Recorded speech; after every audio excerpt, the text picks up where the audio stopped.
Hello, good afternoon, everybody. Welcome to this City and Guilds exam delivery guidance webinar. My name's Josh Keeling. I'm one of the operational delivery managers in our centre operations team, and I'll be delivering this webinar. This will focus on support and guidance for centres in relation to exam administration, invigilation and the return of exam materials for dated exams. Please do pop any questions you might have during the presentation into the Q&A function. We do have a number of colleagues on the call who will be picking up questions from there and answering them as we go. If you don't feel comfortable typing your questions into the Q&A function, please feel free to email these to centreoperations@cityandguilds.com and we will respond to those by email.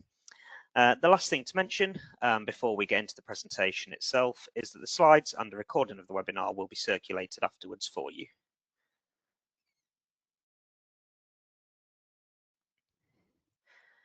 Okay, so we've structured this webinar as an exam delivery roadmap. We'll be looking at the end-to-end process for delivering dated exams, starting with the dispatch and receipt of materials, then moving on to look at storing exam materials, setting up the exam room, removing materials from secure storage, completing invigilation certificates, delivering the exam, and finally returning exam materials. Before we move on to the roadmap properly though, we're going to have a look at why it's important to follow exam guidance. I'm going to provide some additional information on charges, access arrangements, and the resources which are available for support for you. So on this slide, we've set out why it's important to follow exam guidance. So if question papers aren't held securely, results may not be valid. If the invigilation certificate isn't accurately completed, it could lead to missing results. If exam materials aren't returned on time, this could result in delays in issuing results. And if the front page of the answer booklet is not completed correctly, there could be difficulties or delays in marking. On this slide, we've got a bit more information for you on the administrative charges we apply. These charges are applicable for a number of reasons, including requests for emergency question papers, late return of scripts, insufficient postage for the return of scripts, and reviews of marking. When you access the slides for the presentation, you will be able to click on the link at the bottom of this slide and access the full list of charges on our website. And this document is also located within the Centre document library on our website, so you can access it through there as well. Okay, we're just going to take a look at information on access arrangements now. So please refer to the JCQ Access Arrangements and Reasonable Adjustments document for evidence requirements and where different access arrangements are relevant. There is a link to that document on the slide for you. JCQ also provides additional guidance for centres on the requirements around applying for 25% extra time for students. And again, there is a link to this document on the slide for you. If you do have any queries on access arrangements, please contact our policy team using the email address provided at the bottom of this slide, and they'll be able to answer those queries for you. City and Guilds does have a separate application process for access arrangements. This is outlined in the documents linked on this slide. And again, to reiterate, if you've got any questions on access arrangements, please contact our policy team using the email address provided at the bottom of this slide, and they will be able to answer those questions for you. Okay, we're going to look at some of the support resources which are available now. We'll start by looking at the resources available on the JCQ website. So the JCQ website does provide a range of resources for centres to support you in the administration of exams, which can be accessed through the Exams Office drop-down menu shown in the image on the right-hand side of this slide. And the JCQ website is linked there for you, so you can find it by accessing the link on this slide or through Googling it and finding it online. The documents and guidance provided includes guidance webinars, bite-sized video guides, and links to various information documents, such as the JCQ instructions for conducting exams, and access arrangements guidance that we spoke about a moment earlier. There are also links to helpful document templates, such as a materials receipt log and a second pair of eyes check form. And we'll be looking at those two documents in particular later on in the webinar. The last point to make, as I've already said, is that there is a link to the JCQ website on this slide for you. And as I mentioned previously, the slides will be circulated, so you'll be able to access it through this slide. Okay, so we just wanted to briefly mention the JCQ instructions for conducting exams. The information in the webinar today is taken from this document, and there is a link to the document on this slide for you. T-level exams must be conducted in accordance with the guidance set out in these instructions. And these instructions must be followed by all members of centre staff involved in the administration of exams, including the head of centre, SLT members, exams officers and exams teams, invigilators, and communications professionals such as language modifiers, practical assistants, prompters, readers, and scribes. So it is really important to follow that guidance. In terms of the support that City and Guilds provides, we are dedicated to ensuring you have the right support when you need it. You'll be able to find all of this on our website under the Exams Support Hub. That includes internal City and Guilds guidance, but also links to further resources from our regulators. There is a link to the Exams Support Hub provided on this slide for you, but again, you can find that through Googling or searching online as well. In terms of exam resilience and contingency guidance, our emergency situations affecting assessment delivery document covers important information on emergency situations affecting assessment delivery. Centre staff and all those involved in the administration of exams must be familiar with this guidance and the steps that you should take in the event that a timetabled exam cannot go ahead, especially due to severe weather or public health incidents. You must have a robust contingency plan in place, which covers all aspects of assessment delivery and administration in the event of a serious national widespread disruption to assessments. So please ensure that you familiarise yourself with the City and Guilds guidance and the guidance published by Ofqual in 2024 and 2025. And on this slide, we've just provided some screenshots of the guidance and some links to the guidance documents for you as well.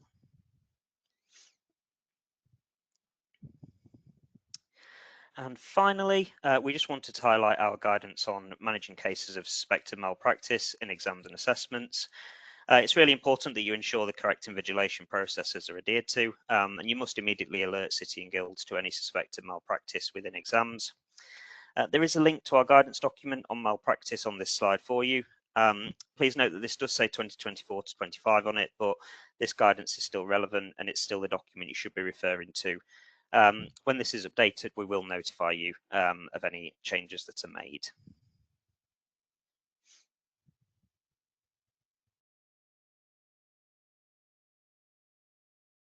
Okay, so we're going to move through our roadmap now, starting with the dispatch and receipt of exam materials. So on this slide, we've got a bit of a who, when, what for you. So who will deliver materials? We use Parcelforce to deliver all exam materials. And this is done through their special exam delivery network, which is specific to awarding organisations. Please note that this is not part of the Parcelforce yellow label service. When will materials arrive? This will usually be 3 weeks before the date of the exam. Modified question papers might arrive separately from the main dispatch of question papers, so it's important to be aware of that. And what must centres do? Centres must ensure that envelopes and boxes containing confidential materials are signed for and immediately transferred to your secure storage facility. We'll be talking a little bit more about that later on.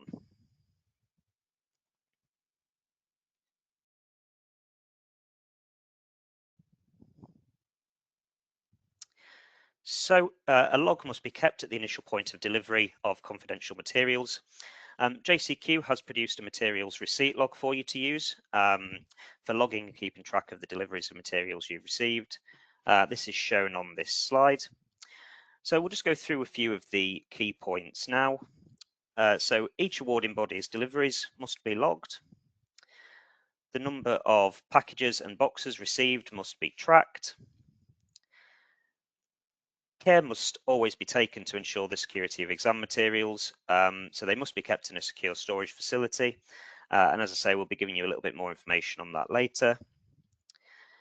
After they've been moved to secure storage, question paper packets should be checked against the dispatch note, and the date and time of this check should be recorded. So the check-in must take place as soon as possible on the day that the question papers are received, but if that's not possible, for example, due to a late delivery or the unavailability of authorised members of staff, the materials must be kept in their dispatch packaging and transferred immediately into the secure storage facility until they can be checked. Those checks must take place no later than the next working day. Following the check-in, question paper packets should be arranged in timetable order to reduce the possibility of opening a packet at the wrong time. Sorry, I'm just getting a little bit of background noise. I'm just going to put some people on mute there. So where were we? So following the check-in, question paper packet should be arranged in timetable order to reduce the possibility of opening a packet at the wrong time, and they must then be immediately locked in the secure storage facility. Question papers must be kept in their sealed packets until they're signed out for the appropriate exam session. And lastly, the name and role of the member of staff carrying out the checks should be recorded. It is best practice to have deliveries checked by at least 2 people, just to get sort of 2 pairs of eyes checking that. And there is a link to the materials receipt log on this slide for you, but again, you can find that online too. Okay. On this slide, we're looking at how exam materials will be packed. So exam materials will be packed in this order. The delivery note will be at the top. This will be followed by the exam stationery, so question papers, invigilation certificates and student barcodes. Then the return labels and return bags will be packed after that.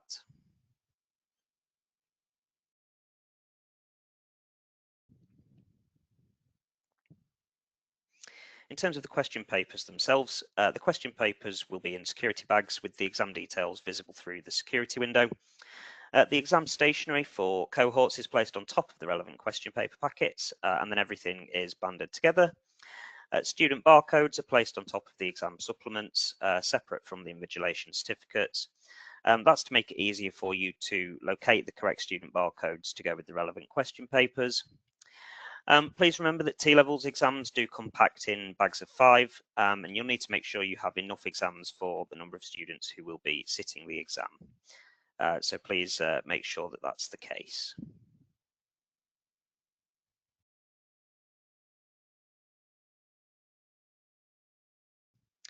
Okay, on this slide, we're looking at how you can notify City and Guilds of any problems.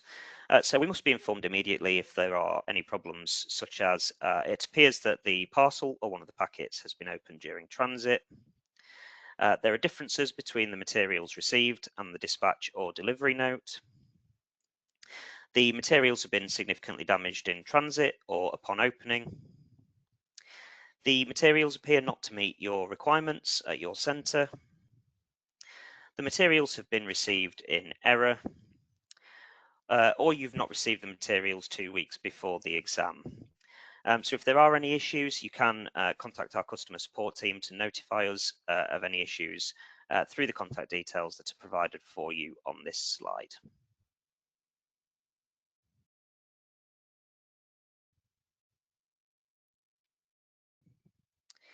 Okay, so we're just moving on to the next stage of our roadmap now, which is storing exam materials. Okay, so question papers and pre-release materials issued by City and Guilds must always be stored at your registered address in a secure locked room with a secure locked storage facility, for example, a safe or a security cabinet. Exam stationery such as answer booklets and formula booklets must be stored in the secure room, but do not have to be secured in the secure storage facility. So question papers and pre-release materials have to go in the locked safe or security cabinet within the secure room, while exam stationery such as answer booklets and formula booklets have to be stored in the secure room, but do not have to be stored in the safe or security cabinet.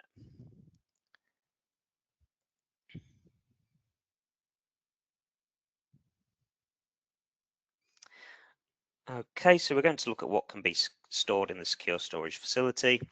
As mentioned on the previous slide, your secure storage facility is the locked safe or security cabinet contained within your secure room. This secure storage facility must only contain current and live confidential awarding body material. So past exam question papers, internal school tests and mock exams must not be kept in the secure storage facility. They can be stored in the secure room, but not in the secure storage facility, the locked safe or cabinet itself.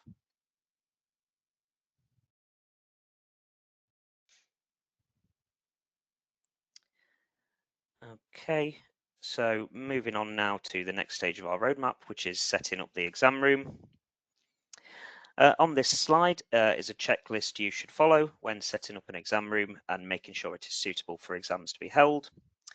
So you should ensure that exam rooms are at a comfortable temperature, ensure that exam rooms are appropriately lit, ensure that exam rooms are appropriately ventilated, ensure that exams are not disrupted by noise, and ensure that materials which might be helpful to students are not visible in the exam room.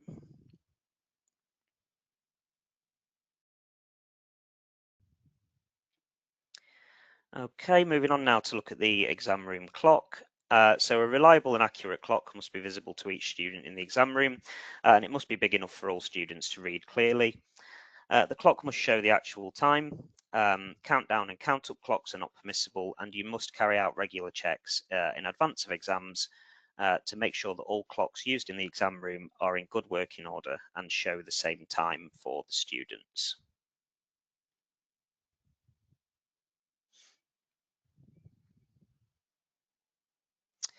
Okay, so in terms of information provided to students, a board, flip chart or whiteboard should be visible to all students, showing your centre number, the subject title, the exam paper number, the date of the exam, and the actual start and finish time for the exam.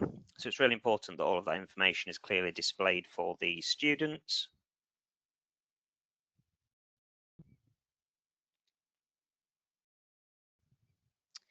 The JCQ warning to candidates poster and the JCQ unauthorised items poster must be displayed in a prominent place outside each exam room. So this could either be a hard copy A3 paper version in either black and white or colour, or a projection of the poster onto a wall or a screen for all of the students to see.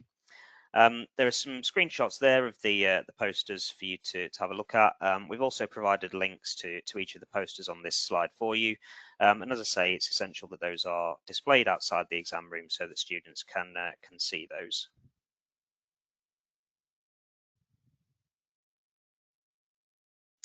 Okay, so we're going to have a look at seating plans now.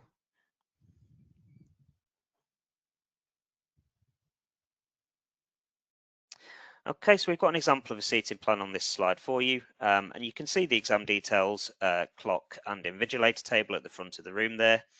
We're just going to run through a few points to remember about seating plans for exams.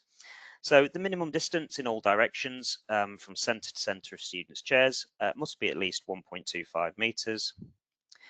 All students should face in the same direction. Each student should have a separate desk or table big enough to hold question papers, maps if appropriate, and answer booklets. And students who are not working at individual desks must be far enough apart so that their work cannot be seen by and contact cannot be made with other students. So that's a really key point as well.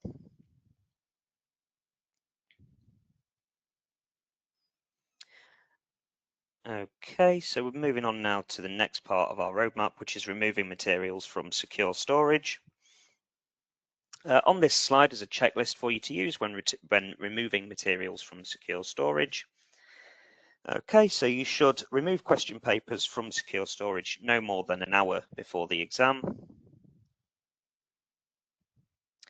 Carry out a second pair of eyes check prior to opening question paper packets to ensure that the correct question papers are being opened. Only open question paper packets in the secure storage room or in the exam room itself. Affix each student barcode onto the front of the answer booklets. and maintain the security of the question papers at all times. That's absolutely essential.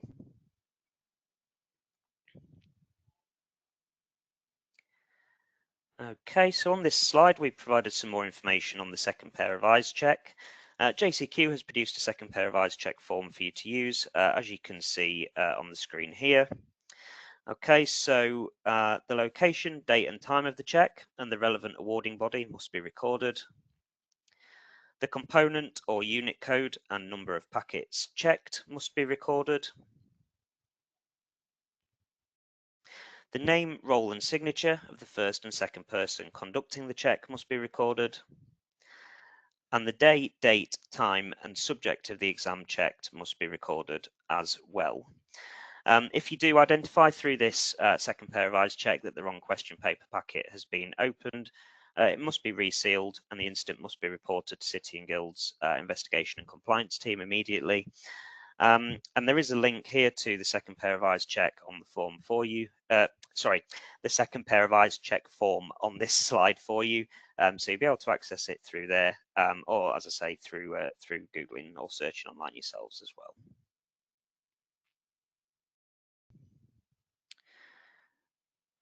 Okay, now we're going to look at affixing barcodes to question papers.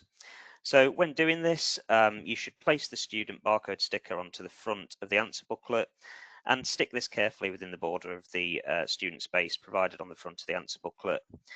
Please remember, for T-levels, you will be provided with separate barcodes for paper 1 and paper 2 exams. If you are unsure which barcode to use, the 4 digits in the center of the barcode do provide the date of the exam, and we've highlighted that on the slide for you. If you look, you can just see it highlighted there in a red box in the center of the barcode. Answer booklets are scanned when they're received back at City and Guilds, so it is very important that the barcode is attached correctly onto the answer booklet. Please remember, do not photocopy any packet labels or student labels, and do not put a barcode label on a question paper which is not being used.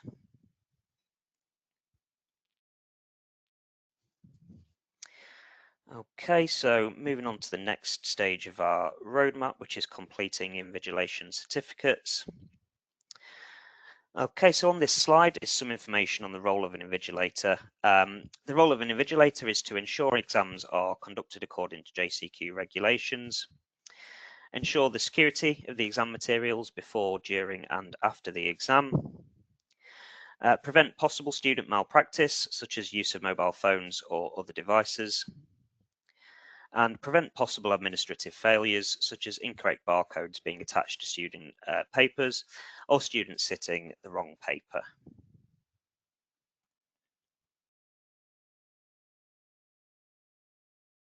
Okay, so on this slide is some information on the requirements for an invigilator. So invigilators must be familiar with JCQ's instructions for conducting exams. They must always be able to see every student in the exam room. They must be familiar with JCQ regulations and any specific instructions relating to the subjects being examined. And they must inform the exams officer or head of centre if they have any concerns regarding the security of the question papers. Okay, so now we're going to run through what an invigilation certificate is. So the invigilation certificate is the exam attendance register. For any student marked as present, there must be an accompanying completed question paper or script. All invigilation certificates must be signed and dated by the lead invigilator and the exams officer. And you must indicate to us whether every student is present or absent by marking this within the relevant column on the invigilation certificate.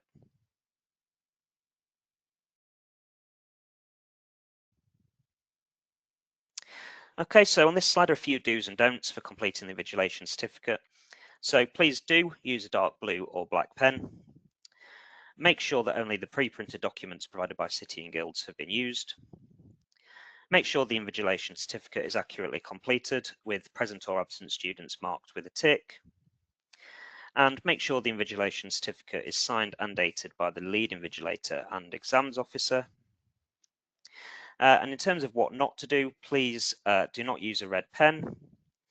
Do not cross out any of the pre-printed details on the invigilation certificate. Do not substitute students under any circumstances. And do not add extra attendance ticks where no student details are present.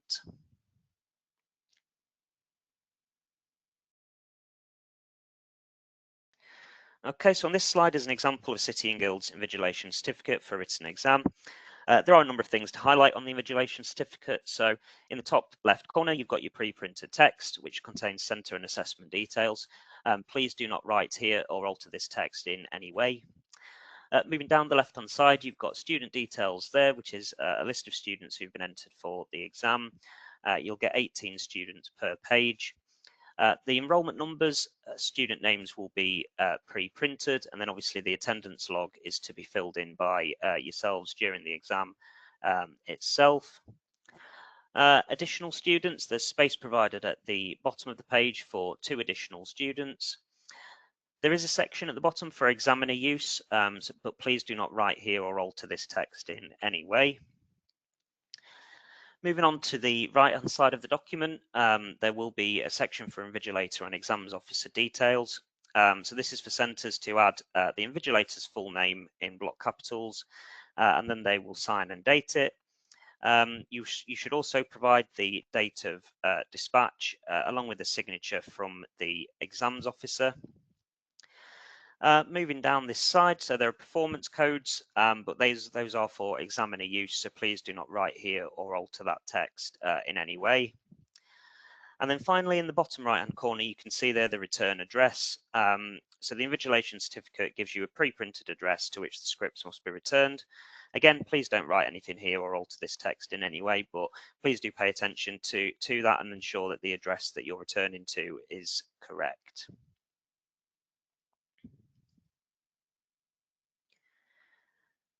Okay, so moving on now through our roadmap to delivering the exam. On this slide is a checklist for delivering the exam. So question papers for absent students must not be given to any other student. The correct examination paper must be given out to the correct student. Students must use a pen with black or dark blue ink only. The pre-printed barcodes on the front of the exam paper must not be defaced, as this may result in the paper being voided. And additional pages and word processed exams must be attached to the answer booklet for that student.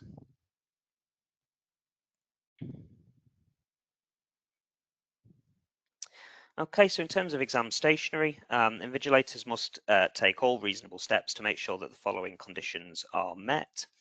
The correct exam question papers should be placed face up on students' desks, as well as any other required materials. The official exam stationery for the unit or component, for example, answer booklets and additional answer sheets, should be issued to students. No other stationery, including paper for rough work, can be provided. In the exam room, students must not have access to items other than those stated in the instructions on the question paper, the stationery list, or the specification for that subject.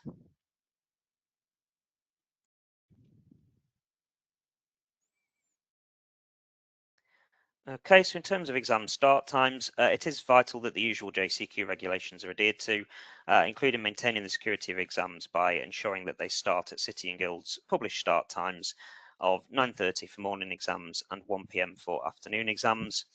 JCQ guidelines do allow centres in the UK to vary their start times by 30 minutes earlier or later than the published start time, without the need to complete any paperwork to do this.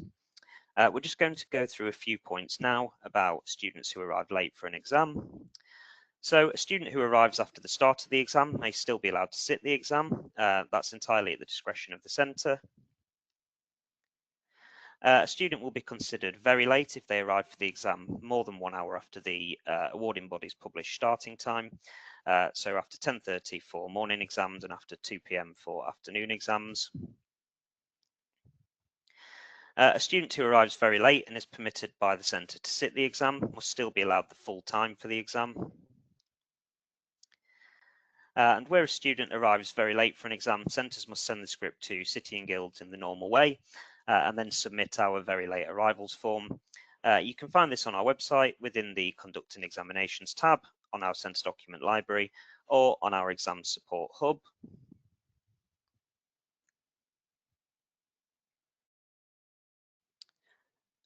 Okay, moving on now to the final stage of our roadmap, which is returning exam materials. So on this slide is a checklist of do's and don'ts for returning exam materials. So please do return materials to the correct address. Pre-printed address labels are provided, and the address is also provided on the invigilation certificate. Please do send materials via recorded tracked signed for delivery. Please do use a reputable courier such as Parcel Force or Royal Mail. And please do provide details of what you've posted, including a tracking number through the City and Guilds script return tracking form, which we'll be mentioning in more detail a little bit later on. And in terms of what not to do, please do not return exam material late. All completed materials must be returned on the same day as the exam. Do not return materials to the wrong address. Do not return any unused question papers for students who were absent. These must be securely destroyed. Although please note that that is different to the process for functional skills exams. So for functional skills exams, if you do run those, then unused question papers must be returned to City and Guilds to protect the integrity of those exams. But for T-level exams, which we're focused on here, any unused question papers for students who were absent must be securely destroyed at the centre. And lastly, do not mix scripts and invigilation certificates from different exams.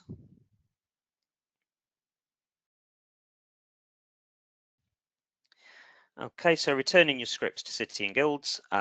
Once the exam is finished, please ensure that all present students' exam scripts and their invigilation certificates are packaged together and placed inside the grey City and Guilds plastic envelope, which you can see on the screen here. It is important that you don't mix invigilation certificates and scripts from different exams in the same return bag. Please do write your centre number, assessment number, and the number of student scripts you've enclosed within the grey plastic envelope. Please write that in those boxes on the top left-hand corner. And please do use the correct pre-printed yellow return sticker and stick it in the space in the centre of the grey plastic envelope. But please do remember that this is not a prepaid service. You will still need to provide tracking via a courier company when dispatching your exam scripts.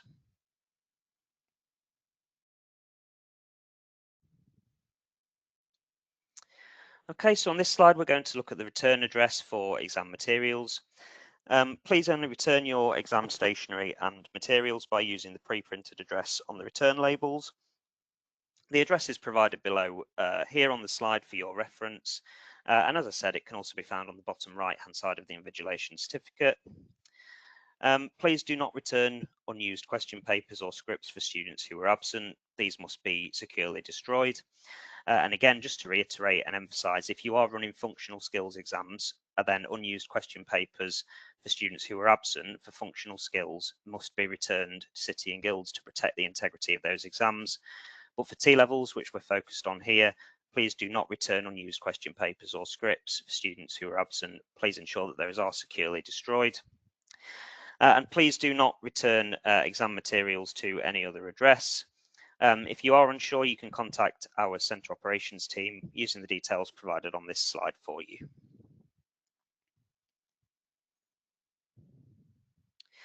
Okay, so now we're going to look at the script return tracking form.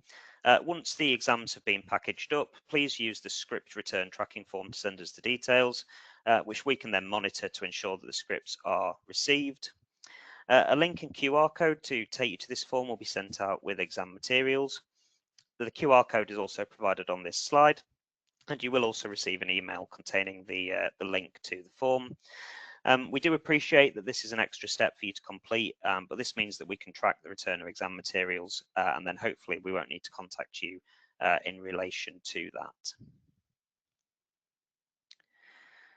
Okay, if you have any questions or you need any additional help and support, you can contact us using the details provided on this slide. That does bring us to the end of the webinar.